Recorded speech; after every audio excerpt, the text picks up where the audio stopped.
Senku and Tsukasa are already clashing ideologies just 3 episodes into Dr. Stone, but which one of them is right? That's what we're going to determine in this video, so stick around for a decision at the end and so you can debate me in the comments. What's going on, guys? Archer here. If you wish Yuzuriha was a girl in your class, then subscribe to NerdView. Please, seriously, subscribe, and you never know, it might come true. So let's look at Senku. He's modeled after a mad scientist type, and he's motivated to bring every single human back to life from their eternal stone freezing, which seems to be a bold but considerate aspiration, considering he's under no obligation to do so, and trying to save all of humanity is a very humanitarian notion, and deploys a sort of all life is equal before God belief. However, Senku doesn't appear to actually care about humanity. He's an egotistical, ambitious scientist who seems to have set that goal, but the actual recovery of humans is meaningless to him.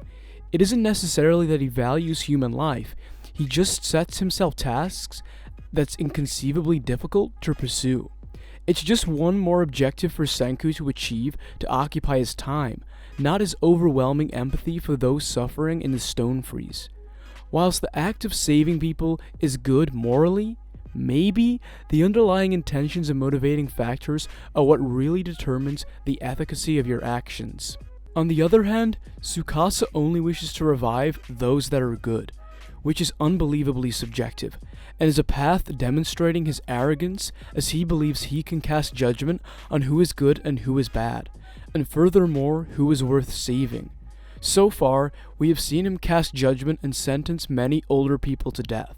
We can assume it is him blaming the poor circumstances of the world pre-stone freezing to those who were older since they were in power and steered the ship. But now, Tsukasa wishes to anchor humanity into a new direction, which is in his mind free from the oppressive nature of sovereign entities and capitalism. A world where everyone is good and has free will and is no longer controlled. He's effectively a utopian anarchist. He doesn't want there to be a ruler who decides for everyone else. But this is somewhat hypocritical. He's directly imposing his beliefs on the entirety of humanity, which is exactly what the previous Earth rulers pre-stone freezing did that he so passionately wishes to destroy. Making a decision to forfeit a massive minority of the Earth's population is a dictator-type act, and whilst the result long-term may be beneficial to the human race, at no point does he have the right to make that decision for the whole of humanity. So the manifestation of Tsukasa's freeing and considerate goals for the younger generations is incredibly callous. He seems to be motivated by factors not yet explored in the anime, as he seems very adamantly against the older generations, suggesting he's maybe had negative experiences with them beyond that of the government. So, who is right? The one who wishes to save all of humanity, but purely to satisfy how capable of a scientist he is?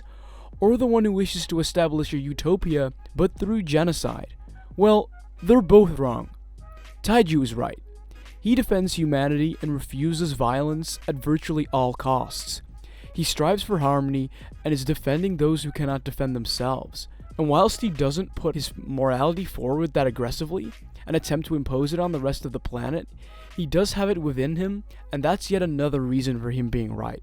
There are always those who are going to disagree with you, and that doesn't mean they are wrong and you should just kill them for it. Anyway, let me know in the comments what you thought of the video, and if you want more Dr. Stone videos in the future.